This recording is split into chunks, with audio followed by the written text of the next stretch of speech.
Between 1989 and 1990, 7 men were found shot dead along the highways of Florida. All of them had been killed with the same .22 caliber pistol. All of them were middle-aged men who had been driving alone. And when police finally identified the killer, it was not the profile anyone had expected. It was a woman, a hitchhiker and roadside sex worker named Aileen Wuornos. And when they asked her why she did it, her answer was one that divided courtrooms, psychiatrists, and the public for years.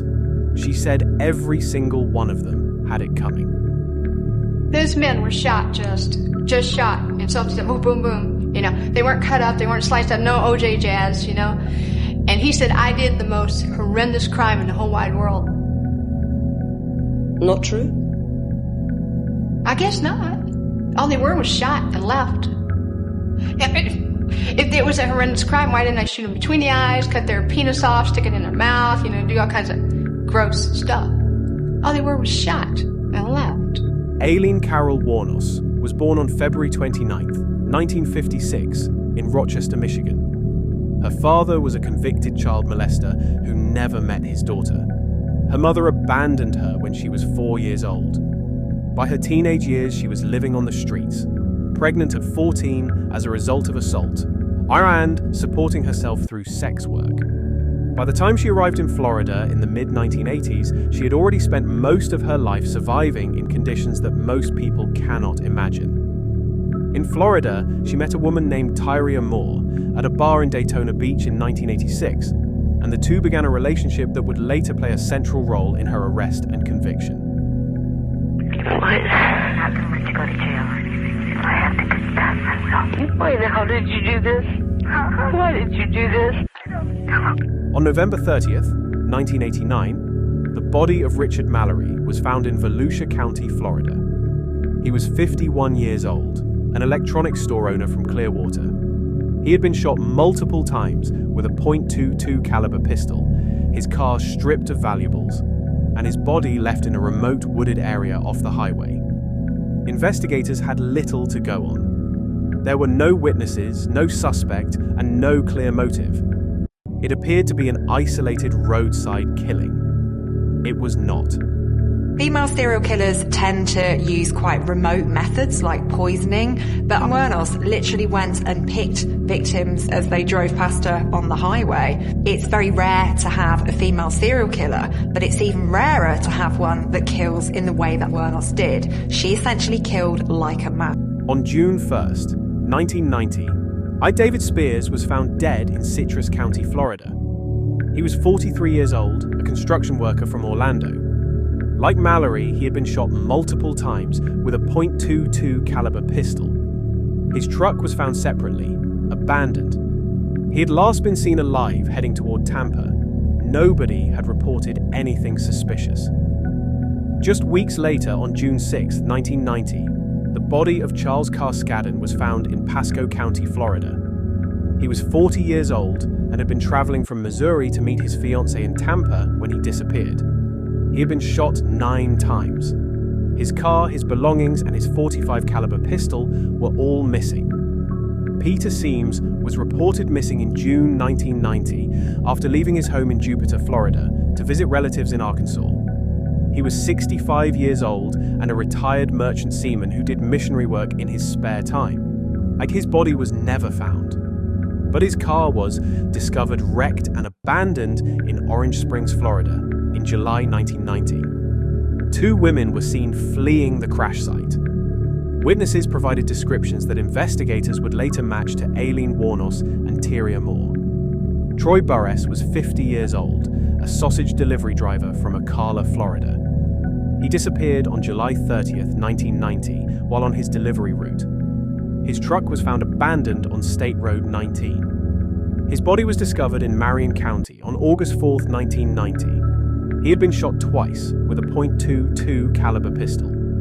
Charles Humphreys was 56 years old, a retired Air Force major and former assistant police chief who was working as a child abuse investigator at the time of his death.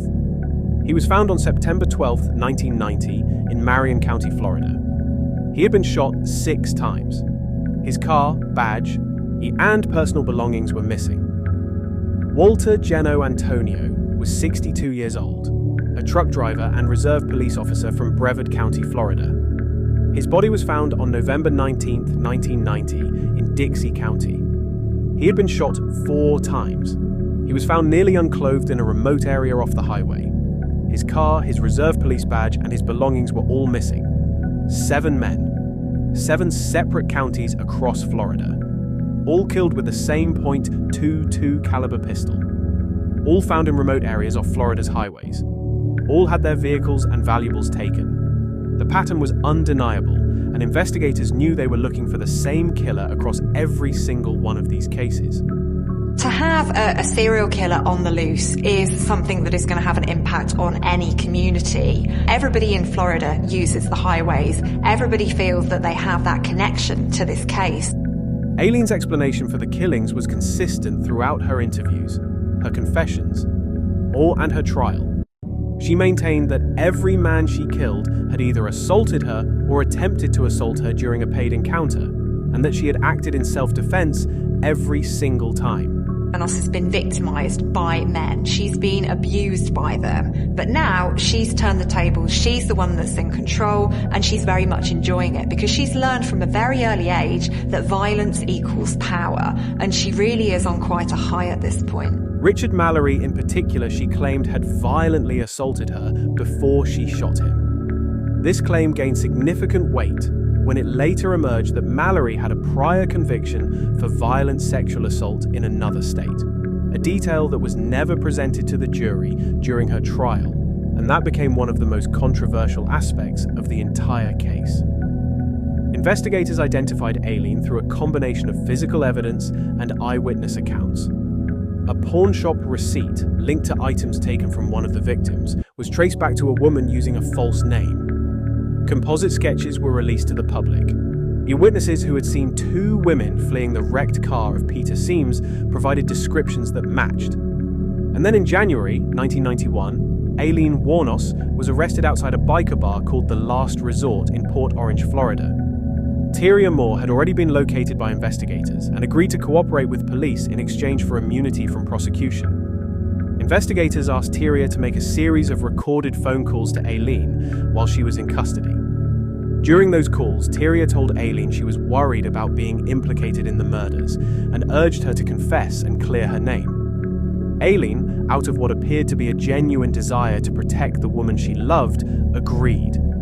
She gave a full confession, not to protect herself but to keep Tyria Moore out of prison. It was a decision that sealed her fate completely. The trial of Aileen Wuornos for the murder of Richard Mallory began in January 1992 in Daytona Beach, Florida. It was the first of 6 separate trials across multiple Florida counties. Aileen took the stand and testified in her own defense, describing in detail what she claimed Mallory had done to her before she shot him. The prosecution argued that the pattern of 7 killings across 12 months made a self-defense argument impossible to sustain. That even if one killing could be argued as self-defense, 7 could not. The jury agreed. She was convicted of first-degree murder and sentenced to death. She was subsequently convicted in 5 additional cases and received 5 more death sentences. Throughout those proceedings, she grew increasingly erratic. She fired her attorneys multiple times. Ike attempted to plead guilty in several cases and at one point told the court directly that she was a serial killer, that she had killed in cold blood, and that she wanted to be executed. During her years on death row, Aileen gave a series of interviews that became some of the most watched true crime recordings ever made. In one of her most quoted statements, she said, "I robbed them, and I killed them as cold as ice, and I would do it again, and I know I would kill another person because I've hated humans for a long time." It was a statement she later partially walked back, but it became the defining quote of her public image. On October 9th, 2002, Aileen Wuornos was executed by lethal injection at Florida State Prison. She was 46 years old. Her final meal was a cup of coffee. Her last words were, "I'd just like to say I'm sailing with the Rock, and I'll be back like Independence Day, with Jesus June 6th. Like the movie, big mothership and all. I'll be back." 7 men lost their lives on Florida's highways. Richard Mallory, David Spears, Charles Carskadden, Peter Seams, whose body was never found, Troy Burris, Charles Humphreys, Walter Gino Antonio. Each of them had lives, families, and people who loved them and who spent years looking for answers. They deserve to be remembered not as footnotes in the story of the woman who killed them, but as the human beings at the center of this case. Aileen Wuornos was not a straightforward villain. She was not a straightforward victim either. She was one of the most complicated figures in the history of American true crime.